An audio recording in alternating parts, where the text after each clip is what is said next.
बिस्मिल्लाहिर्रहमानिर्रहीम, अस्सलाम वालेकुम। न्यूज़ आए के साथ मैं हूं आपका मेहज़बान राजा नदीम। सबसे पहले बढ़ते हैं अब तक की हेडलाइंस की जानिब। मुस्लिम लीग नून पंजाब की तर्जुमान उज़्मा बुखारी ने उस्मान बुज़दार पर इल्ज़ाम लगा दिया। उस्मान बुज़दार जनूबी पंजाब के लोगों की महरूमियों का बायस बने। स्टेट बैंक ऑफ पाकिस्तान ने सार्फिन के कर्ज की तफसीलात माइक्रो फाइनेंस बैंकों को फराहम करने का तरीकाकार वाज़ेह कर दिया। पाकिस्तान मुस्लिम लीग नून के रहनुमा अहसन इकबाल का वज़ीर आज़म इमरान खान पर तनकीद। उन्होंने कहा कि कोई आपसे बात करने का ख्वाहिशमंद नहीं है। पाक सरजमीन पार्टी के सरबराह मुस्तफ़ा कमाल ने सिंध हुकूमत के नए बल्दियाती तरमीमी बिल को रियासत के खिलाफ साजिश करार दे दिया। इलेक्शन कमीशन ने इंतखाबी ज़ाब्ता इखलाक की खिलाफ वर्जी पर स्पीकर कौमी असम्बली असद कैसर को नोटिस जारी कर दिया। सेनेटर मुस्तफ़ा नवाज खोकर का हुकूमत से मुतालिबा। मुस्तफ़ा नवाज का कहना है कि हुकूमत गवादर में अवामी एहतजाज का फौरी हल निकाले। हेडलाइंस आपने जानी, तफसीलात शामिल करते हैं एक छोटे से वक्फे के बाद। हमारे साथ रहिएगा।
न्यूज़ आई में आपको एक बार फिर से खुशामदीद कहते हैं और बढ़ते हैं खबरनामे की तफसीलात की जानिब। अपोजिशन जमात मुस्लिम लीग नून की तर्जुमान उज़्मा बुखारी ने इल्ज़ाम लगा दिया। वज़ीर आला उस्मान बुज़दार जनूबी पंजाब के लोगों की महरूमियों का बायस बन रहे हैं। उज़्मा बुखारी ने कहा कि जनूबी पंजाब के लिए साबिक वज़ीर आला शहबाज शरीफ ने सबसे पहले बजट का 40% मुकर्रर किया। उन्होंने कहा कि शहबाज शरीफ ने जनूबी पंजाब के लोगों की महरूमियाँ ख़त्म की, जबकि उस्मान बुज़दार इनकी महरूमियों का बायस बन रहे हैं। नून लीग पंजाब की तर्जुमान ने मजीद कहा कि उस्मान बुज़दार का ताल्लुक जनूबी पंजाब से है, लेकिन वो लाहौर आकर जनूबी पंजाब को भूल गए हैं। उनका कहना था कि उस्मान बुज़दार ने जनूबी पंजाब सिर्फ तोसा को समझ लिया है। 3 सालों से बुज़दार हुकूमत बजट खेल रही है, लेकिन वो बजट कहीं लग नहीं रहा।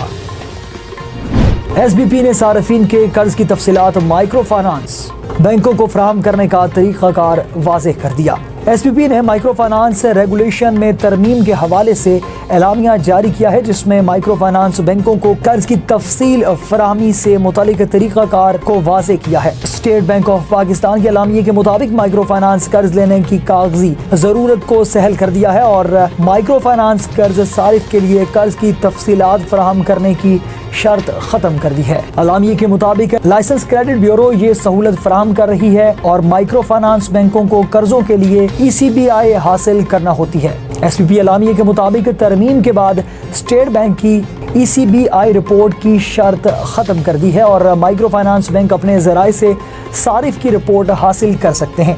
एलामिये के मुताबिक किसी भी मालियत के कर्जों के लिए ये तरमीम हुई है और ECBI रिपोर्टिंग का तरीकाकार भी सहल कर दिया है। क्रेडिट ब्यूरो 2015 की नोक पलक दुरुस्त हो गई है। पाकिस्तान मुस्लिम लीग नून के रहनुमा अहसन इकबाल ने वज़ीर आज़म इमरान खान पर तनकीद करते हुए कहा कि आप खुद को NRO दे चुके हैं, कोई आपसे बात करने का ख्वाहिशमंद नहीं है। लाहौर में प्रेस कॉन्फ्रेंस करते हुए अहसन इकबाल ने कहा कि आप बताएं आज दुनिया में कौन हमारे साथ खड़ा है। आप झूठ और किरदार कशी के जरिए अपनी सियासत चला रहे हैं। आप एहतसाब से बचने के लिए खुद को NRO दे रहे हैं। احسن اقبال نے کہا کہ وزیر اعظم نے قبل از وقت الیکشن کے جلسے شروع کر دیے ہیں۔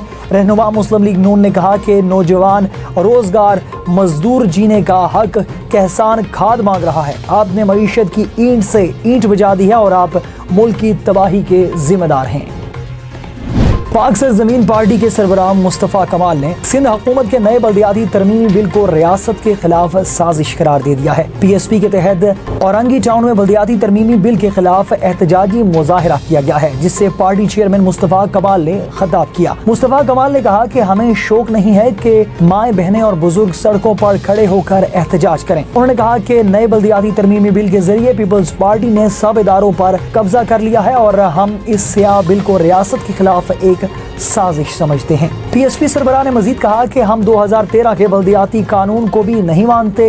آج ایم کیو ایم والے مگر مچ کے آنسو بہا رہے ہیں۔ ان کا کہنا تھا کہ ایم کیو ایم نے 2013 میں اپنے ہاتھوں سے کراچی کو پیپلز پارٹی کو بیچ دیا تھا۔ متحدہ نومبر 2014 تک پی پی کے ساتھ حکومت میں تھی۔ مصطفیٰ کمال نے یہ بھی کہا کہ ہم کسی عبد الرحمان ملک کی کال پر دیر ہونے والے نہیں، ہم کوئی ڈیل کے ذریعے واپس نہیں جائیں گے۔ انہوں نے کہا کہ 2013 اور 2021 کے قانون کو منسوخ کرواؤ اور 2001 کا قانون بحال کرواؤ۔ ترجمان الیکشن کمیشن کا کہنا ہے کہ انتخابی ضابطۂ اخلاق کی خلاف ورزی پر اسپیکر قومی اسمبلی اسد کیسر کو نوٹس جاری کر دیا گیا ہے۔ ترجمان الیکشن کمیشن کے مطابق ڈسٹرکٹ مانیٹرنگ آفیسر نے اسد کیسر کو نوٹس جاری کیا۔ اسپیکر قومی اسمبلی کو 13 دسمبر کو پیش ہونے کی ہدایت کی گئی ہے۔ دوسری جانب الیکشن کمیشن نے رکن قومی اسمبلی شوکت علی کو بھی نوٹس جاری کیا ہے۔ ڈسٹرکٹ مانیٹرنگ آفیسر پشاور نے شوکت علی کو 12 دسمبر کو طلب کر لیا ہے۔ الیکشن کمیشن نے رکن صوبائی اسمبلی سمر بروار کو بھی نوٹس جاری کیا ہے۔ رکن صوبائی اسمبلی کو 13 دسمبر کو طلب کیا گیا ہے۔ علاوہ ازیں الیکشن کمیشن نے اکرام درانی کے خلاف ضابطۂ اخلاق کی خلاف ورزی کا معاملہ نمٹا دیا ہے۔ اکرام درانی کے وکیل ڈسٹرکٹ مانیٹرنگ آفیسر کے سامنے پیش ہوئے۔ اکرام درانی نے آئندہ خلاف ورزی نہ کرنے کا بیان حلفی دیا ہے اور تحریری یقین دہانی کرائی ہے۔ ان کا کہنا تھا کہ جان بوجھ کر ضابطۂ اخلاق کی خلاف ورزی نہیں کی۔ یاد رہے کہ گزشتہ روز الیکشن کمیشن نے chairman peoples party Bilawal Bhutto اور وزیر اعلیٰ سندھ مراد علی شاہ پر جرمانہ عائد کیا تھا۔ سینیٹر مصطفیٰ نواز کھوکر نے کہا ہے کہ حکومت سے مطالبہ کرتے ہیں کہ گوادر میں جاری عوامی احتجاج کا فوری حل نکالے۔ پرامن عوام احتجاج اور اس میں ہزاروں افراد کی شرکت گوادر کے عوام کی اخلاقی فتح ہے۔ ایک بیان میں مصطفیٰ نواز کھوکر نے کہا کہ اگر ہمارے فیصلہ سازوں میں سمجھ بوجھ ہو تو اس احتجاج کو مثبت انداز میں دیکھیں۔ بلوچستان میں پرتشدد علیحدگی پسند تحریکیں اس احتجاج سے کمزور ہوں گی۔ انہوں نے کہا کہ جب پہاڑوں میں موجود نوجوان دیکھیں گے کہ پرامن احتجاج سے مطالبات منوائے جا سکتے ہیں تو وہ بندوق پھینک دیں گے۔ حکومت کو ہر صورت پرامن مظاہرین کے ساتھ بیٹھ کر ان کے جائز مطالبات ماننے چاہیے۔ مصطفیٰ نواز کھوکر نے ریاستی جبر اور گرفتاریوں کی مذمت کرتے ہوئے کہا کہ جبر اور گرفتاریوں کے ذریعے عوام کی آواز کو نہیں دبایا جا سکتا۔ اب تک کے لیے اتنا ہی۔ مزید خبروں اور اپڈیٹس کے لیے دیکھتے رہیے نیوز آئے۔ اس کے ساتھ ہی اپنے میزبان راجہ ندیم کو اجازت دیجیے۔ اللہ حافظ۔